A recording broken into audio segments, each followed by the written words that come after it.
guys on foot. Got a guy in Carnage. Hit him. Got that motherfucker. Camping on claymores. Sandals. Creepy Nazi guns. Kazakhstan. More camping on claymores. Quasi mutton chops. Noob tubes. Care package ready. Conspicuously missing microtransactions. Gun porn. Goat porn. The Jihadi Remote Control Plane Association. Tough decisions. Tougher decisions. Murdering civilians. Terrorist teddy bears. Baghdad's favourite TV show. Ethnic cleansing. Welcome to Call of Duty Modern Warfare. Who would have thought that war crimes could be so much fun?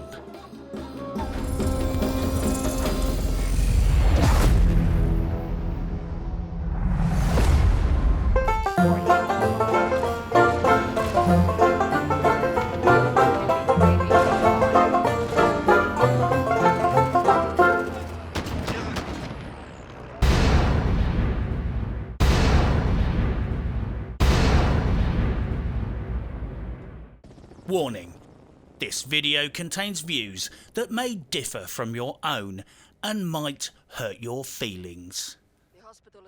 Call of Duty is an omnipresent feature of the video game landscape. Every year, Activision is compelled to snap on a pair of latex gloves, breathe a heavy sigh, and begrudgingly stroke out yet another episode in what has become one of gaming's most tired and cliched franchises. And make no mistake, this process is more reminiscent of someone cracking one off in a sperm donation clinic rather than any form of recreation. It's an entirely transactional exchange, not an exercise in sexual self-pleasure. This year, however, something strange has happened. Admittedly, there is definitely still many of the same features associated with the game. The grindy Skinnerbox unlock PvP hamster wheel. The horrors of the monetization strategy has been hidden away for the first month. And everyone is screaming at me in PvP for being a lazy camping bastard. That gave them something to think about. Good work. But the single player campaign has returned in force with some fairly brutal content, and it's made all the more special by virtue of the fact that it's being released in the middle of a historical period which will probably become known as the Great Wokening. So what is Call of Duty Modern Warfare? Call of Duty Battle COD 16 is a first-person shooter with a single-player campaign. It's a military game where you kill people for lols, set in the current era with flashbacks to events in the recent past. The player takes on multiple gendered and ethnically diverse roles and explores a story of international intrigue, the horrors of war, human suffering, and stitching up the Russians, because everything evil that happens in the world can ultimately be traced back to Uncle Boris, right? Even terrorism, apparently. The single-player campaign is reminiscent of combat theatres, historical incidents, and popular entertainment such as Benghazi, Generation Kill, 13 Hours, the Paris attacks, Zero Dark 30, the Iraq insurgency, Black Hawk Down, and Desert Storm. The player versus player online element, as per fucking usual, is like working a shift in a secure clinic for children with personality disorders, aggression issues, and attention deficit syndrome. Only now, everyone has guns, and the kids have been given walkie-talkies to screech into. This is definitely a game of two halves. The brutal and frankly intriguing single-player campaign, and the oh so tired but satisfactory multiplayer. But before we grab our shovels and take this dog for a short walk in the woods, I should qualify. I am playing on PC. I have completed the single player campaign. I love gruesome violence and realism in video games. I'm nearly level 40 in PvP. I'm so terribly shit at PvP that if there was an FPS Hall of Fame, they would reserve a special place for me there. I don't know, maybe a urinal shaped like my head, with my mouth open, or something like that. So don't no folks get triggered by me using these claymores in the footage. Think of it like it's a sickness, or an addiction. So let's talk functionality. Holy fucking shit! The Infinity Ward opening title screen when you start up the game is a fucking offence. The volume is frankly so loud it qualifies as a physical assault. If I turn my volume down so low it sounds normal, the game itself, by comparison, is fucking silent. I mean, what the actual fuck, guys? Edit the WAV file, you lazy scrubs. I was personally still keybinding after days of playing. There was a distinct lack of context-specific binds. I preferred WASD in a vehicle and ASDF in first-person shooting, and these were hard-baked together across vehicles and on foot, causing some serious cross-keyboard button leaps. I'm not playing fucking Chopin on my keyboard, and I shouldn't need to. Binds should be context-specific. Every time I rebound something, it would fuck something else up. I shit you not, I even managed to rebind in a way so I kept accidentally switching seats. Let's just say, I won't be getting a helicopter license based on my Call of Duty gameplay footage. There is the usual loadout system with unlockable loadout slots. A nice touch is that you can now save custom individual weapon configs with the mods of your choice. E.g. you might set up an M4 for stealth, and you might want to go full DPS, or attach a noob tube. Overall, it's fairly typical Call of Duty fare. No shocks, no surprises, and a few improvements, unless I just missed them in the last game, of course. All the good stuff like field of view and frame rate were there, so at the end of the day it wasn't cripplingly bad at least. So let's talk gun porn. Lots of old favourites like the P90, M4 and SCAR, Mark 14/EBR variants, and a fuck ton of sexy pistols. Nice models, nice sound effects, meaty impact, low time to kill. I could possibly cuddle up to most of the guns and use them as a teddy bear. Or sex doll. The gun balancing is a mixed bag. Mostly, the guns are kind of balanced in the rough direction of some kind of reality. Relative to each other. Mostly. But they are massaged for game balance, bringing them all closer to equivalence in base damage. A good example would be the 7.62mm NATO FAL rifle, which is correctly more powerful than the 5.56mm NATO M4A1. However, massaged down to be only barely more powerful. I guess because PvP balancing issues. The reality is that the FAL should be almost twice as deadly, with a bullet weighing 2 to 2.5 times as much, travelling with about twice the kinetic energy. I would say it should be vastly more powerful, not 12% more powerful. Forgive my shitty maths if I got that wrong. I'm a YouTuber after all. Facts aren't my strong point.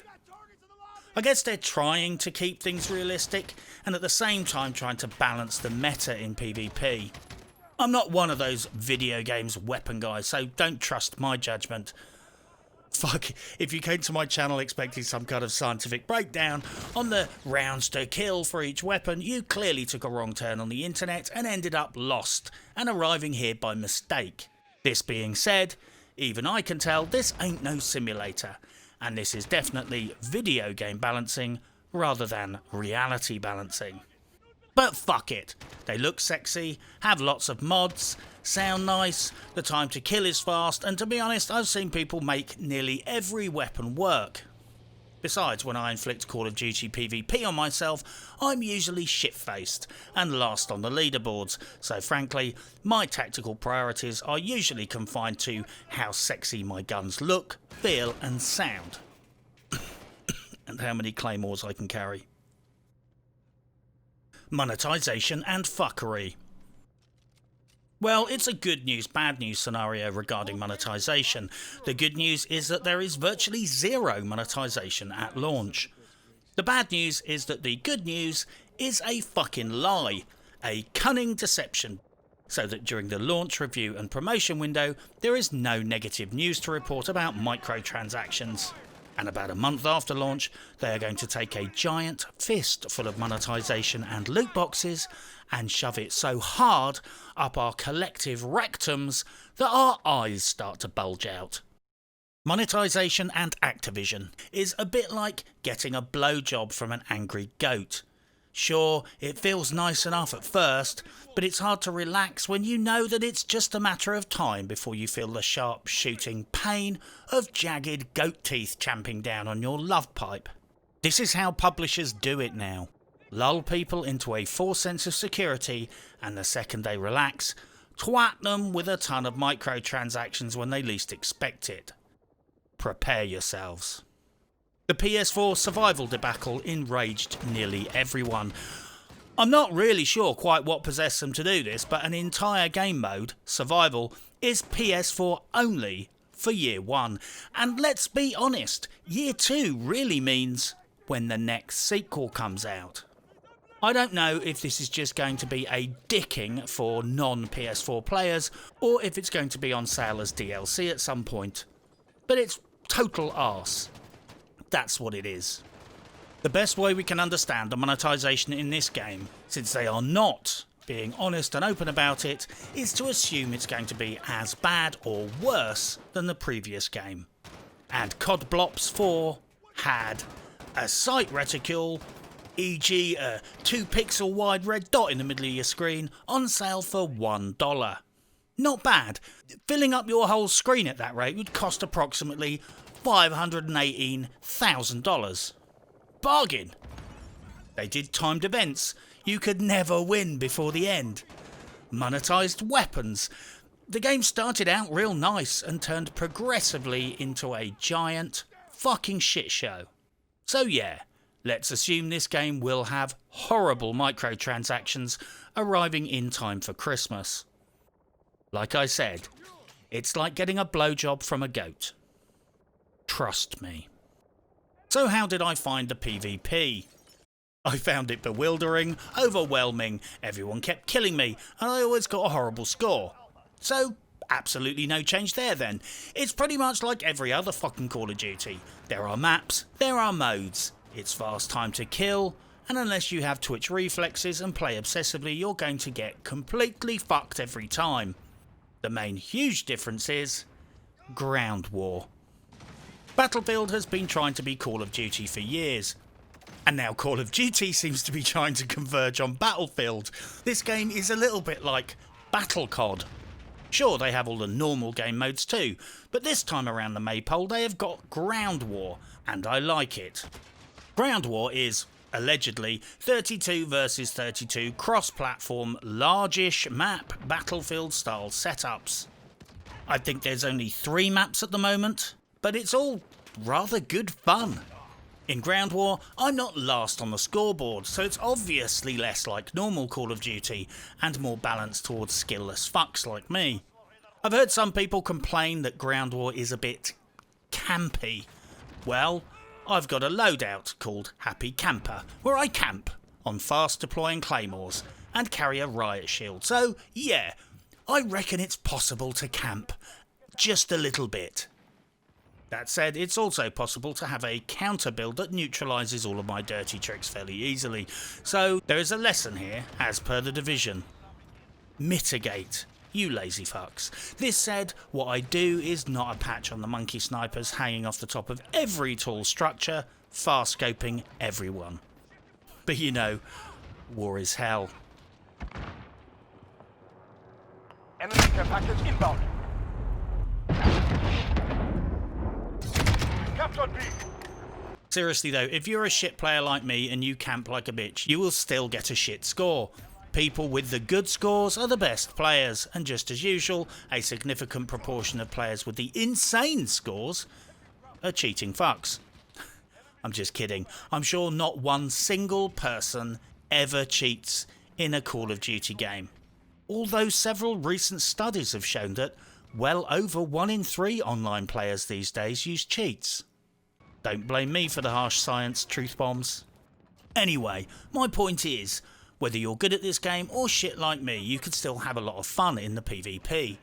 The Ground War maps are hilarious, but often involve you respawning and being sniped by some roof camper, respawning and getting shot in the back as you cross the road, respawning and then running around the corner and face planting into an enemy APC.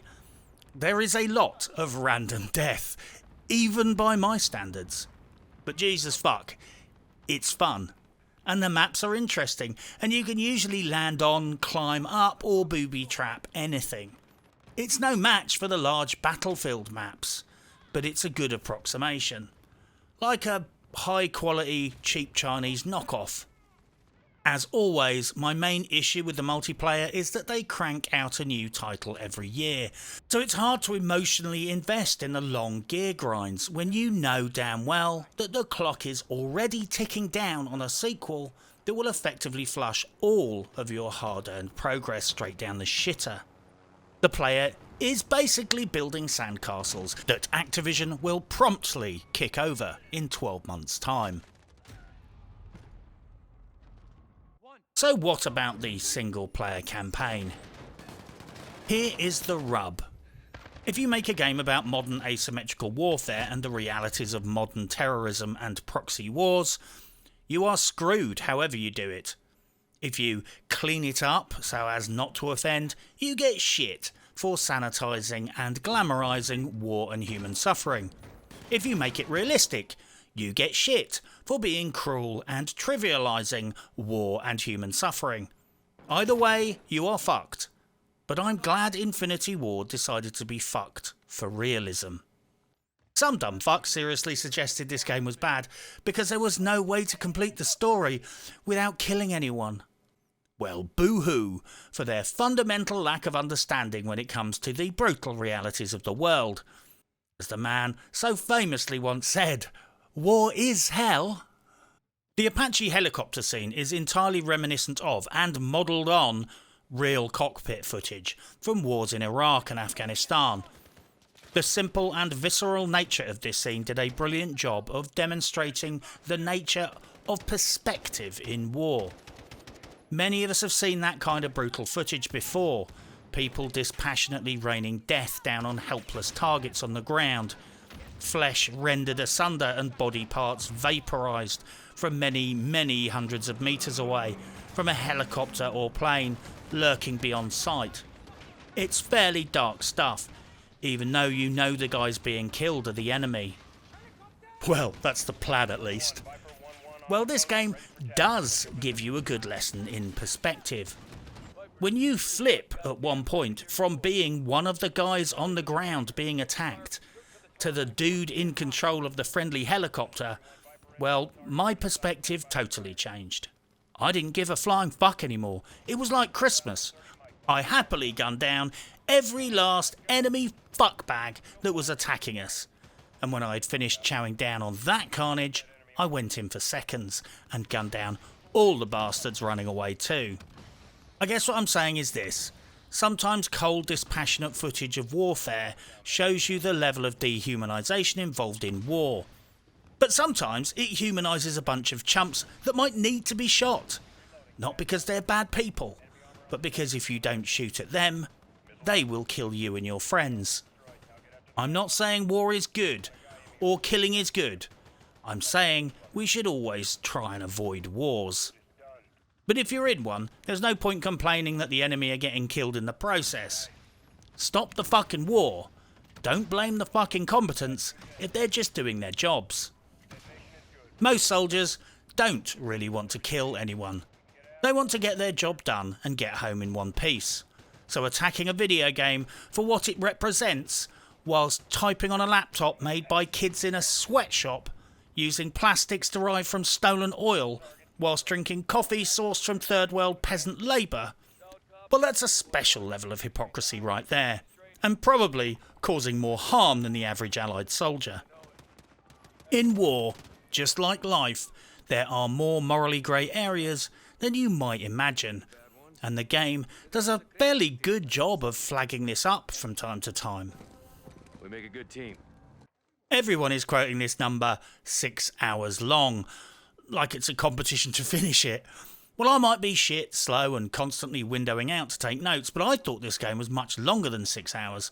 I personally can see myself doing this single player again at some point, so maybe I'll snort some Pro Plus and drip some energy drink into my eyeballs and try a speed run on easy. But frankly, I don't think I could finish this game in 6 hours unless I was rabid and high.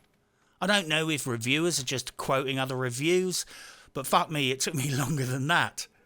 On the subject of difficulty settings, I played on normal. Generally, that was fairly easy as long as you paid attention, but I could tell immediately from the time to kill that on the hardest settings, this game is going to be unforgiving. I guess my overall view of the story is this. I enjoyed playing through it, but the way it was organised made it a bit piecemeal and scattergun. The characters were brilliant, and the visceral down-in-the-dirt feeling was superb, even though it felt a little bit muddled. Like someone took the coolest scenes from the best war films they've ever seen and edited them together into one movie. Each part is great in isolation, but it doesn't really flow together organically. Character story and progression was pretty much this. I'm a strong lady terrorist, and so are my sisters. I'm her morally weak brother, and I'm shitty. I'm a British soldier, and I'm odd. I'm the boss, and I'm grouchy as fuck, but really super sweet and forgiving like Captain Harold Doby. I'm some rando from Afghanistan, so I'm just fucking expendable. I have a dream, and that dream is suicide. Oh yeah, I get why the terrorist girl couldn't do that bit at the end now, or it would have looked like a jihadi death. Lol. I just said jihadi death lol in one sentence. What the actual fuck? That bit at the end of the game was super sweet and all, but surely it would have been easier to just go back to the truck and get another fucking detonator, right? Or just bomb the shit out of it from the air with that endless supply of drone Maverick airstrikes. But why let some common sense get in the way of a good story, eh? The single-player campaign was entertaining despite its flaws, and frankly, it was nice they got off their lazy arses and finished the single-player campaign this time around. I just wished they had got the time to finish off Captain John Price's facial modelling. He spends half the game with this facial expression like he's trying not to burp, and the rest of the game looking like he's already shit himself. That's neat to know. The press reception. The mainstream gaming news media these days basically engages in two primary activities. One, hyping games made by publishers that spend lots of advertising revenue with their publication. Or two, marauding around trying to find something to be offended about. Oh, there's three as well actually. There is shitting on video games made by the competitors of the publishers that spend lots of advertising revenue with their publications. Yeah, I said it. Modern Warfare seems at least to have fallen victim to the professionally offended journo flakes because they got all bent out of shape because the game contains some violence, some killing, and human suffering. White phosphorus kill streaks. My main response would be this. It's a war game where you run around killing people, like thousands of other games where you run around killing people. I don't really think this boils down to there being a nice and a nasty way to do it, because it's just a game. It's not a rape simulator, a racist simulator, or a pedo simulator. It's a video game about war, and that right there deals with 99% of the complaints. It's a game about war, therefore don't act shocked because it's got war in it. What were they expecting? A fucking dance-off? There are also accusations that the story writers have rewritten history to blame the Russians for the Highway of Death incident that occurred during the Gulf War, which they kind of did and kind of didn't.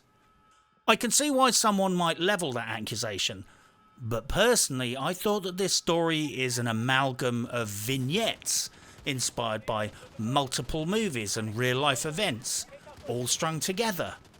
If this game was meant to be a literal story based on real events, the complaint would be valid. But since this is a story weaved through a string of random and fairly unconnected mini episodes of war, well, not so much. I think it's worth noting that slight conceit, but it's not directly true, is it? I guess I can see why some Russians would be offended. Maybe. The real issue here is that the Highway of Death was incorporated into the story at all, and that it was named precisely as per the real-life incident. Don't make the mistake of thinking you understand what happened in real life from the news footage and a quick cursory gander at the Wikipedia page. That's the mistake I initially made. History was written by the winners. I'm not judging anyone on the ground or in the air who were just doing their jobs. The decisions made by the senior commanders at the time might have made complete sense at the time, but don't say the Highway of Death was legit. When 2,000 vehicles get stuck in a roadblock on the one solitary road in the middle of the desert with nowhere to go and nothing to drink, adopting the attitude of kill 'em all and let God sort them out is not really the conduct of a modern civilised society. And don't say they were all military vehicles that needed to be destroyed. Iraq only had 700 fucking tanks worth a damn at the time, and they weren't all in that one traffic jam. And besides, judging from the corpses of women and children and the kids' toys littering the roadside, I consider it highly fucking unlikely that Saddam Hussein, arsehole though he may have been, was crewing his armoured divisions with kiddies clutching teddy bears. The Highway of Death was a massive humanitarian fuck-up. It looked like an amazing target of opportunity, which ended up becoming a slaughterhouse. Many, many thousands of soldiers and innocent civilians alike were trapped, and it certainly looks like slaughter for slaughter's sake. The Allies declared a cessation of hostilities within a day of the massacre occurring. Dismissing the civilian deaths doesn't fly either. It was claimed that killing the civilians was fine because they were rapists and pillagers, apparently. Well, many of them were also migrant workers, but what do I know? Iraq was practically a fucking ally the day before they invaded Kuwait, apparently because they misunderstood the instructions from a US envoy. How is it possible that on Thursday these were people we could do business with, but on Friday they were all now evil rapists and pillagers? Someone, somewhere, is bullshitting about something. I can't speak with authority about the Highway of Death based on a few days of research, but I know it's not been reported honestly. Contributing to that whitewash does everyone involved a disservice. Terrible things happen in war. I understand that, but it's our job to understand and learn from what transpires, not cover it up or contribute to a whitewash by casually perpetuating a fake narrative. I'm not saying there are necessarily things that are out of bounds or off limits to video games. I think people are free to do what they like, but are responsible for the consequences of what they do. To paraphrase someone much wiser than me, everyone has the right to go to a fancy dress party wearing an SS uniform. But when you get there, don't act surprised if they don't let you in because they assume you're a fucking Nazi. Modern Warfare made a fairground shooting arcade out of the location of a mass killing. They need to own that. Just like we as a civilization need to own what we did at the Highway of Death. We may not have intended it to turn out that way, but nevertheless, we were the countries that did it.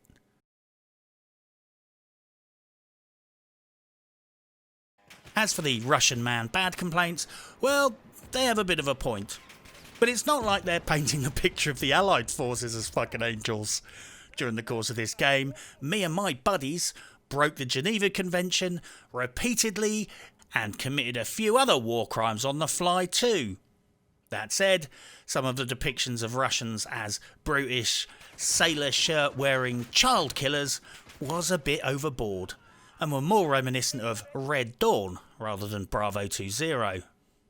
I guess in the final analysis there are some grounds to accuse Infinity Ward of historical revisionism and for making the bad guys Russians because they are the soft target right now. They are widely seen as the villains on the world stage. They invaded Ukraine, shot down a civilian airliner, been accused of meddling in Western elections, and they are a major player in the current shitstorm in Syria. And half of Scandinavia is preparing for a Russian invasion. Certainly, one scene in the game, to me at least, was entirely reminiscent of the Halabja chemical attack in Kurdish Iraq, but was rewritten to involve Russian soldiers who were perfectly chipper, going about their business, executing the men, women and children as they lay spluttering on the ground. In real life, the gassing of the Kurds was done by Iraq, had nothing to do with the Russians, and whilst it's too strong to say that Iraq was a Western ally at the time, let's just say the relationship was still rather cordial at that point. But all of this depends on whether you view the game as a string of mini stories strung together like beads to make a cool set of scenes inspired by films and real events, or whether you think they tried to tell a coherent, historically accurate story about conflict in the Middle East, and they decided to make the Russians into the baddies. Personally, I think it's clearly not meant to be a coherent historical story. For a start, high-level operators don't just tell their commanders to suck a fat one and go rogue and skip off on a vigilante mission, and then get invited back to lead an elite special forces unit. They get shot and left in a ditch, and their families get a letter saying they died in a tragic helicopter accident. One thing is sure though, they are definitely boxing clever with the narrative in the same way as Red Dead Redemption 2 did. They are being superficially earthy, brutal and realistic. But if you choose to scrutinise the narrative closely, they are squirreling around trying to avoid doing anything that might trigger people. Over specific gender and ethnicity issues, the game is basically dressing up like a horror movie psycho clown, but then giving out sweets to the kids at the party. Go watch a few other videos about this issue and see some other perspectives. I highly recommend Upper Echelon Gamer's video on the subject as a good starting point, and he offers some excellent insights into these issues, insights that become suddenly more persuasive when you see the market share breakdown for the various countries depicted in the game. Let's just say, given the low projected sales in Russia, it's no surprise they ended up as the fucking villains. One thing is, however, certain. At no point did Modern Warfare make any claim to be a historical document. So claiming that they rewrote history when they never claimed to be writing history is, basically to some degree or other, overreach. Who knows? Maybe this argument will sort itself out eventually. Perhaps someone will make a video game about the Russian front in World War II, and change the story so that the rape of nearly half of all females between Moscow and Berlin gets blamed on the British instead of the Russians. Then they can call it even. Overall, Modern Warfare is basically an okay deal if you know what you're getting into. I don't mind it because it's like a franchise delivery pizza or a classic big franchise burger. It's never going to be brilliant, but it's got enough salt, sugar and fat in the ingredients to satisfy your taste buds for a while, and it always arrives pretty much tasting the same. It's not fair to complain that a pizza isn't a 2-star Michelin meal, in the same way it's not fair to complain that Call of Duty is a vaguely planned but reliable shooter with a reasonable single-player campaign and a sufficient dose of angry PvP that you can keep playing until you have fluid draining out your ears. It delivers what it says on the box. The gritty and realistic depiction of human conflict represented in Modern Warfare presents some stark moral realities to the player. The big sweep of the PvE campaign is, dare I say it, a little bit politically correct in a way, but does steer the player into enough morally controversial situations and dilemmas to make it quite interesting at times, and trigger a bunch of overly sensitive and easily offended journo-tards. The game also, like any good war story, for both good reasons and bad, reignited some healthy debate about ethics and moral accountability in war. And these are debates society needs to be constantly engaged in. The game has triggered some very interesting discussions, resulted in some really interesting news articles and YouTube videos, and reviewing it has caused me to research some fascinating issues and have some incredibly insightful conversations. Just what can we justify doing to others in the name of protecting our interests and safety? To address an issue mentioned in the game, how far is it okay to get dirty so the rest of the world stays clean? And how is that working out for us? There is a theoretical question frequently posed to philosophy students. A steam train is coming down a railway track and there are 3 people tied to the rails. There is a set of points, and if you throw that lever, the train will be diverted down the other track. And there is only one person there tied to that track. But the catch is, it's a little infant. Do you trade 1 life to save 3? Or do you sacrifice the adults to save the child? Do you make a cold-hearted numerical decision or a moral one? Obviously, the correct answer is to run over all the adults, then back up the train, switch the tracks over and crush the fucking kid too. Then get the fuck out of there as fast as possible. You know, because it might be a trick question and you don't want any witnesses. Or you might get more points or something. Look, I don't fucking know what the correct answer is. I didn't study philosophy. Why on earth did these stupid fucks tie themselves to the tracks anyway? And why is there a steam train? It's not the fucking 1900s.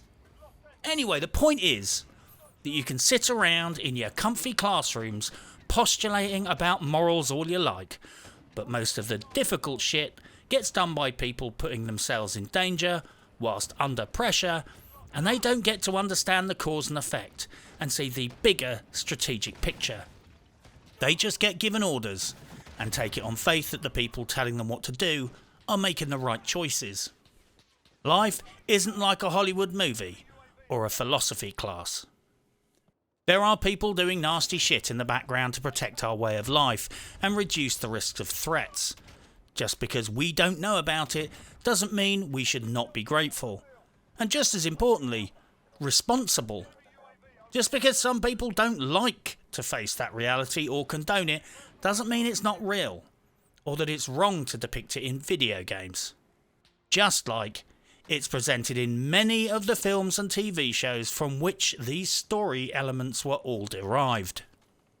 Despite a lot of complaints about this game, I believe that realism in games is a good thing. Showing the full horrors of today's theatres of war serves as a stark reminder to everyone that war is not romantic, glamorous or exciting.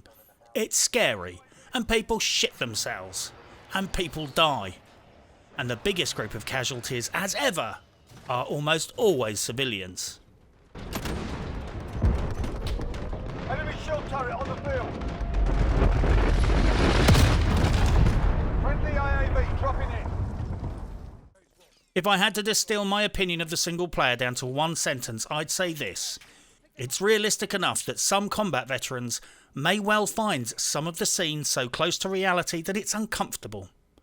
Military historians, however, probably won't.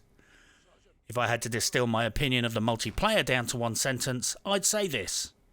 It's the same old reskinned rodeo, with a few giant maps thrown in. The biggest single thing I took away from Call of Duty Modern Warfare was this.